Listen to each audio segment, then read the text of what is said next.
What about Chef versus O'Neill? Now, some people may say, well, what is all that about? You know, it goes back several decades ago. The whole idea is to try to equate, you know, the delivery of services within the public school districts, you know, between, say, Caucasians and African Americans, so forth and so on.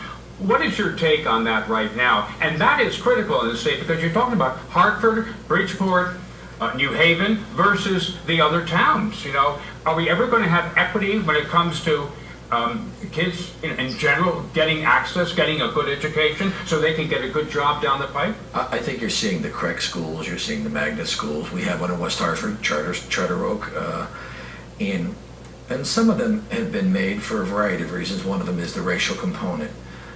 We can never give up on trying to make sure everyone has a decent education, but there is a cost at some point.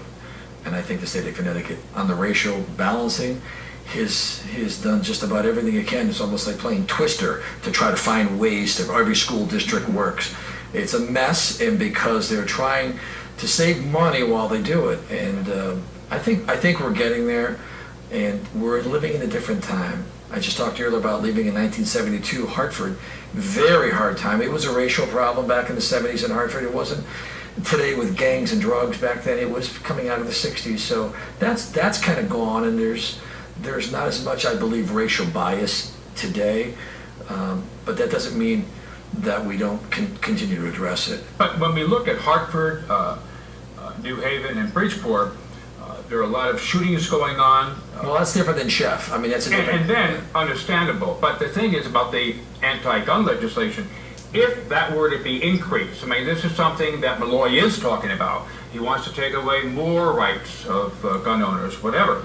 Is that really going to deal with that situation like in Bridgeport? Yeah, your viewers should know that I've carried a gun for 30 years and I'm licensed to carry a gun. And they call it it's a process where you go to your local town, you take NRA training or other training for handling a gun, and you get a permit to carry. And that has increased in Connecticut because of the gun restrictions. Guns are defensive, and so there's this liberal movement that says guns are, it almost makes them they're dangerous AR-15s and whatnot. The reality is it's Second Amendment right. Who needs protection more than someone in inner city? But they need to be trained if they're going to purchase guns, women especially.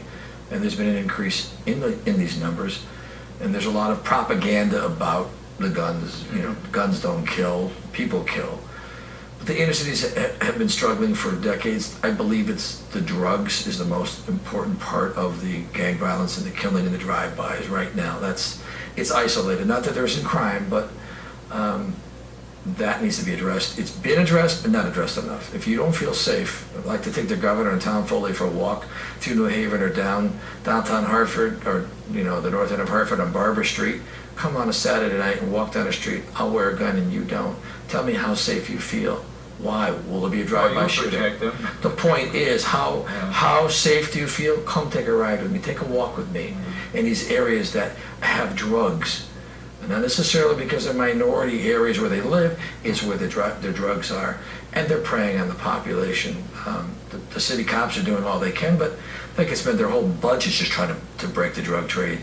And that would be my number one attack, would be in the cities where we actually go after this so hard that people can walk down the streets at night and go down without worrying about going down Babcock Street off of Park Street in Hartford, where the drug trade is huge and they can't stop it. I've worked here in construction the last few years. When I'm working down there, you can see the drugs happening, the sales happening. So this is occurring. The police do know they can only do what they can do.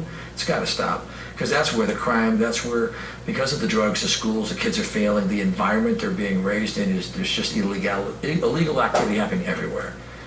There's a racial tone to it because you're in an area where it's not heavily white populated, and so what happens is you need, and it does exist, the minority population leaders who want it, and they really need to be able to get in, and we need to stop playing around with numbers and fudging numbers and say it's going away. It's not going away, and it's not because of let's make it all legal. The fact is there's some people killing each other, shooting each other over money for drugs. To our viewers, please give us a call at 792-4101. Again, 792-4101. We're talking with Joe Visconti. He's one of three people. GOP, we have Tom Foley. He's got the endorsement to run for governor. Dan Malloy, an incumbent, and then Joe. And by the way, what is actually your title, though? And I just say you're one of three people. I'm a petitioning candidate. We just saw the ballot yesterday, and it'll say Tom Foley, Republican, Tom Foley, Independent Party, Dan Malloy, Democrat, and Dan Malloy, Working Families, and then Joe Visconti, petitioning candidate. There's 5 positions. Both of the governor and Tom have 2 positions each. I'm the third party candidate, and they're the third party candidate because they've sought other party endorsements. They sought them, and so we're called a petitioning. Why? We gathered over 10,000 signatures, and we delivered them to town clerks in every town in Connecticut. 169 towns received their petitions from people like yourself who are registered voters who signed them. That I've been nominated by the people. That's what this process means. Right now you're seeing the minor parties being gobbled up by the major parties. Malloy grabbed the Working Families Party, Tom Foley grabbed the Independent Party. There's a Green Party, but there's no candidate right now, and a Libertarian Party, but there isn't a candidate statewide. So you're seeing the minor parties being gobbled up, and the only way on to the ballot, if you have an idea, is through a process where enough people sign a form, petition, and you're now a candidate. Could you have sought an independent party, the creation of an independent party, say like Lowell Weicker did as a Republican? I could have did what Jonathan Pelto attempted to do. It would have required me to gather 25 signatures, 25 people, on a piece of paper, and I could have made a new party. I was not going to build a party against my Republican Party, because if I get 100,000 votes, and I will, right now the polls are showing me close right now to 100,000 votes in a general election, that party would have permanent status, or at least unless I lost it again. So like Working Families and Independent, it would be on every year on a party line. Mm-hmm. And I didn't want the Republican Party to have competition from a party that could have permanence. It's already at 20%. If you could not follow through. No, I would.